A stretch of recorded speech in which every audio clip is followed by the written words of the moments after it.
Shana Tova. Can everyone hear me okay? Yeah, in the back you got me? All right, excellent.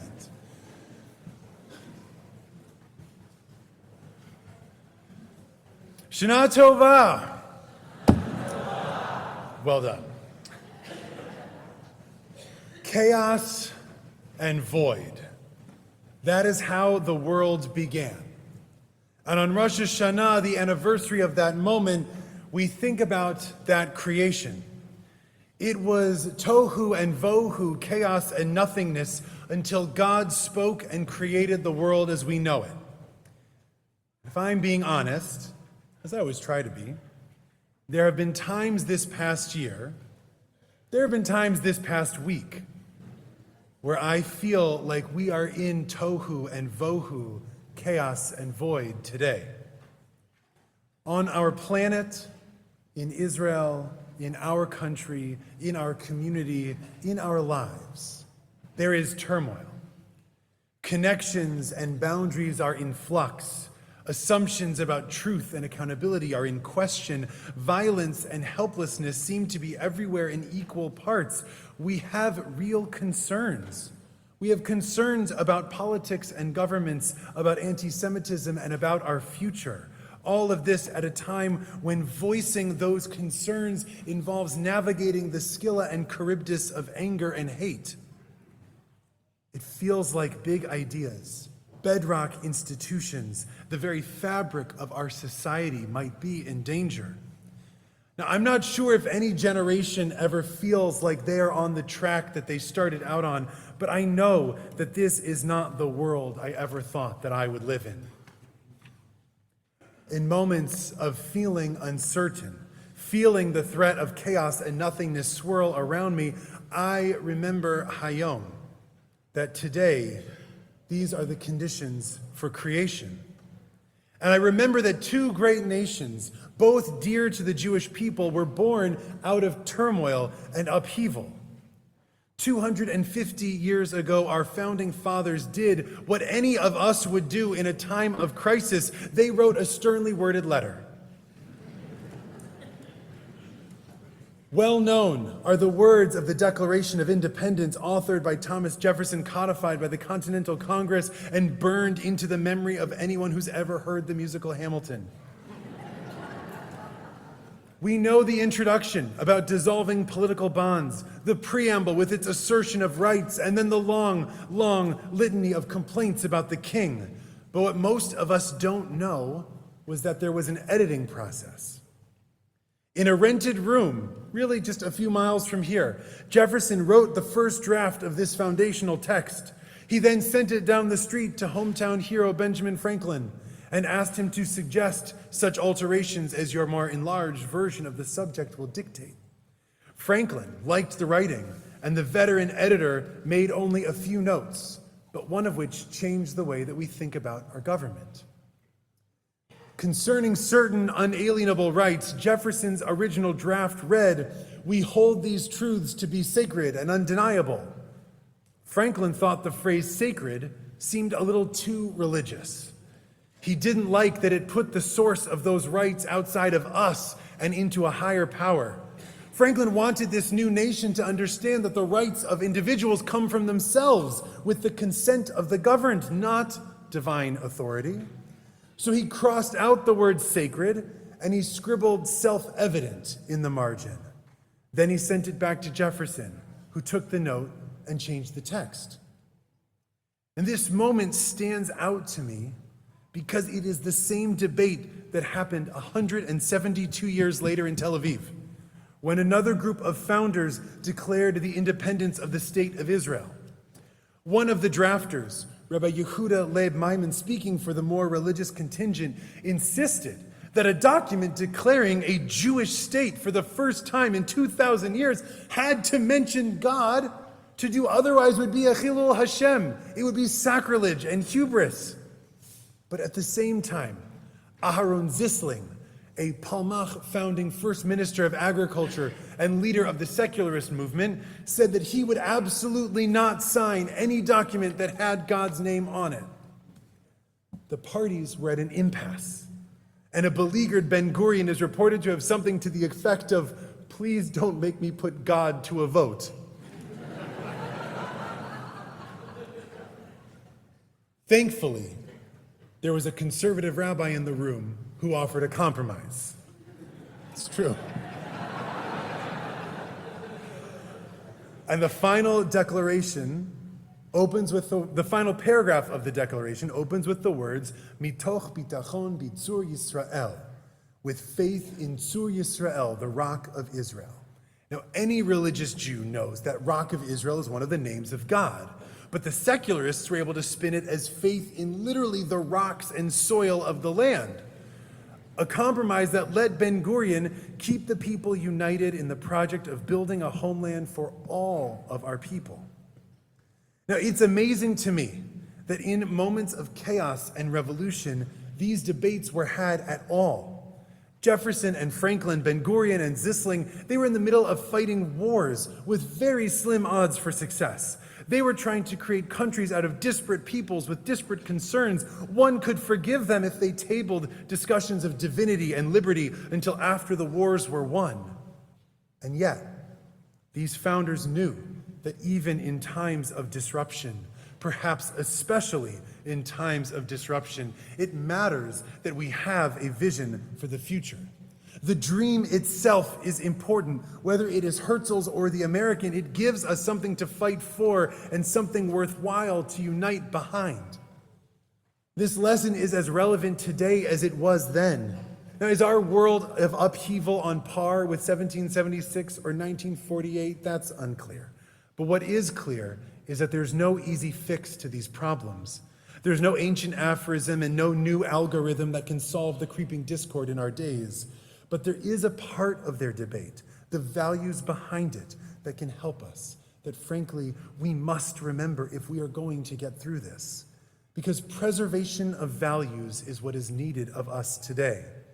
In our fights and in our fantasies, we need to start from a place of values. Like our founders before us, we have to spend time thinking about, talking about, even arguing about our visions for the future and the values that underpin them. And to that end, there is one value that I think we need to talk about today, because it is ignored too often and because it is the basis for most of the ethics and actions that we would hope for in the year ahead. The values laid out in the Declaration, both of Israel and the U.S., whether they're sacred or self-evident, they come from one core idea, and that is the essential and inherent value of each and every person. Or to put it in its biblical language, B'Tselem Elohim bara oto, that God created humankind in God's image. This idea is the foundation of the Torah and Judaism. It's the idea that every single human on earth is created in the image of God. This is something that we've all heard before. It is quoted in every nonprofit fundraising email you've ever gotten. And while it is one of the most overused texts in our rhetoric, it is one of the most overlooked texts in our behavior. We should be better understanding of what this is so that we can better live it. What does it mean to say that we're created in God's image? And what can this concept ask of us? So almost no Jewish thinkers take the inherit the wind approach that this line is meant literally, that image of God means that God has arms and legs and noses and ears and things. But one rabbinic interpretation is that the image we carry is not physical, but intellectual. We are given God's capacity for reasoning and thought, says Rashi. We're able to understand higher order spiritual ideas, suggests Forno. In other words, it is our souls that are in God's image, and those souls are able to help us pursue higher goals, seek happiness and spiritual well-being. A later rabbi known as the Netziv notes the preposition in God's image to mean that we are within God's image, that is to say, God's protection. His proof is that later in the book of Genesis, the Torah's injunction against murder is backed by the phrase, because we are all created in the image of God. Just by dint of our creation, our lives are considered holy and protected. And more simply than a right to exist, our creation in God's image gives us power and responsibility. A rabbi known as Chizkuni writes that we are made in the image of God and that our relationship to the world around us is like God's to the universe. Just as God rules over all of creation, we are meant to rule over the natural world around us. This means that we have power and the freedom to use it. We can manipulate and shape our world. The rest of the Torah is God teaching us to use our divine liberty well. We have power, but with that power comes responsibility. I'm not sure that I can think of a more important year to remember that each one of us deserves protection, that each one of us contains the capacity for great power and great thought, that we are all of us equal in our divinity.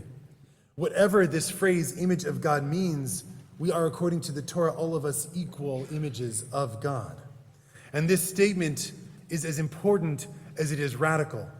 Genesis is to the best of our knowledge, the first time in history that this idea was ever written down, because it was anathema for its time. Hammurabi, Aristotle, most ancient thinkers have some inherent distinction between different kinds of people. The Torah fights against this and asks us to see each other as equals. The Torah is fighting against deeply ingrained beliefs and prejudice we have today. In a study looking at in-group versus out-group bias, Henri Tajfel, a Holocaust survivor and social scientist, showed through study after study that people will often pass on an outcome that benefits everyone equally in favor of an outcome that hurts their own group but hurts the other group more. We would rather drain the public pool than see it integrated. We are so interested in our side winning that we're willing to sacrifice our own prosperity. Group identity is one reason it is hard to see the divine in the other, and the arguments we have is another. There are very real disagreements in our world today. There is a lot that we can fight about. There is a lot that we should fight about as we navigate the uncertain waters in which we swim. But as we wrestle over the future, a religious person remembers that we are all of us still holy. We should not abide dehumanization of those on the other side. Genesis asks of us to view each of us as a representation of God, and we simply cannot give in to forces that would make the other so other that we don't care if they get humiliated, that we don't care if they are fired, that we don't care if they are deported, that we don't care if they are shot. It is our equal holiness in Torah that is the basis for our equal rights in this country. The founders argued over whether or not God language could be in their declarations, but they based the rights in the documents on this fundamental idea. In addition to their faith in the Rock of Israel, those founders asserted that the new nation of Israel would ensure complete equality of social and political rights to all its inhabitants, irrespective of religion, race, or sex, that Israel would guarantee freedom of religion, conscious language, education, and culture, and safeguard the holy places of all religions. This language is based on the American Declaration, to be sure, but it is a clear outgrowth from the idea of our divine creation. The rabbinic commentaries say that God's image means that we all have a right to divine protection, that we all have divine power, that we all have divine spirit, or put it another way, that we all have the right to life, to liberty, and the pursuit of happiness. I don't think that Jefferson was versed in rabbinic commentary, but he did know that he was standing on the shoulders of others. He took his language from John Locke, who wrote that humankind is equal and independent, that no one ought harm anyone, his life, health, liberty, or possessions, for men all, then being all the workmanship of one omnipotent and infinitely wise maker. Locke explicitly bases the idea of natural rights on our equal creation in God's image. Jefferson may have taken God out of the words that he wrote, but he left God in the people that they protect. His words and this principle have kept us, the Jewish people, safe in this country ever since the beginning. In 1790, the newly elected President Washington visited Rhode Island and was greeted by a delegation of many people, among them Jews. In a thank you letter for the visit, the president wrote to the Jewish community of Newport. And you can hear Jefferson's voice when Washington writes that the Jews have inherent natural rights. He writes that the government of the United States, which gives to bigotry no sanction, to persecution no assistance. He concludes, may the children of the stock of Abraham who dwell in this land continue to merit and enjoy the goodwill of all other inhabitants.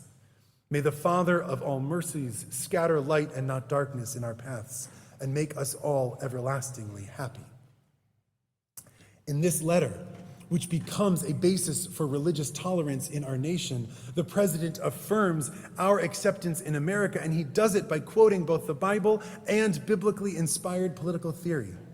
Because the seed that was planted by the Torah, this radical idea that all of us have holiness, was preserved through the ages by rabbis and scholars, all of them nurturing it and protecting it, even at times when there was no hope for its lofty goals. It germinated until it was ready to take root in the soil of America, where it grew into a tree that protects the Torah's chosen people and welcomes us into the most prosperous and safe land that we've ever known.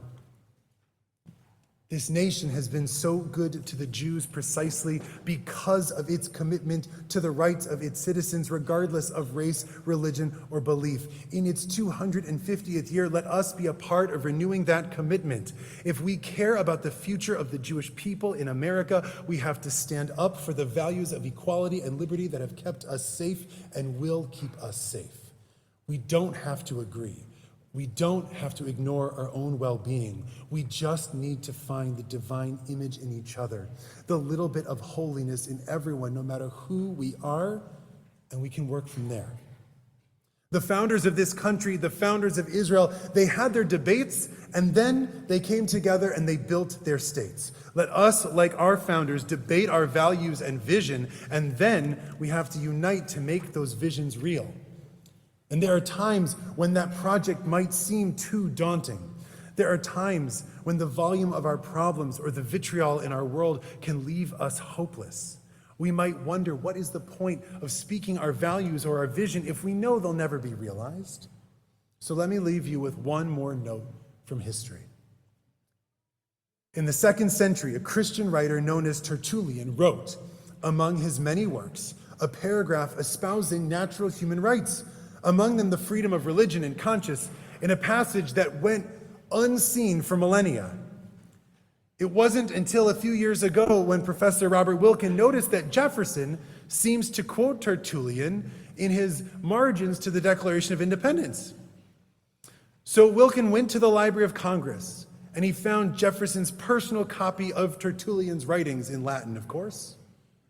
And in the book, the only marking in the entire work was an X next to the paragraph on religious tolerance. Tertullian wrote his idea of divine human rights at a time when no one cared. No one was going to act on it, but he made sure to say it. And because he did, Jefferson found it and worked it into his declaration. In a passage of the Declaration, which, by the way, was also not seen as the important part. Mostly Congress just wanted the part of dissolving political bonds with England. But Jefferson knew that true equality of life and liberty were not on the table in 1776, but he wrote it down anyways so that those values would be here later. We are living in a time of turmoil that none of us envisioned. Things are chaotic, yes, but those are the conditions of creation. We must found a new world in a new year. Let it be one of vision, built on foundations of freedom and liberty, of love and life. May we negotiate our disagreements by fighting not against each other, but for values, for something greater. May we work hard to see others as the holy reflections that they are. May we also live our lives so that the truths we hold dear, both sacred and self-evident, are clear to all, and that all of us together reflect the image of God. Shana Tova.